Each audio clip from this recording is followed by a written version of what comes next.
Obviously this is used to absorb hydrocarbons to give you a clean zero air and a burner air. So you would change that normally if your background in zero mode is unstable or noisy, which could indicate that this is saturated and needs to be replaced. So to remove the filter, locate the bottom clip, push it in hard and gently pull the filter out. Once the bottom part of the filter is out, you can gently pull the filter away from the analyzer, locate the top clip, push that in and remove the other end.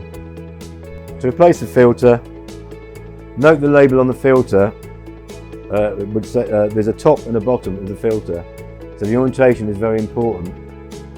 So where it says top, that goes to the top of the analyzer. So take the filter, push the clip in, put the filter back into its holder and push the filter into the bottom clip.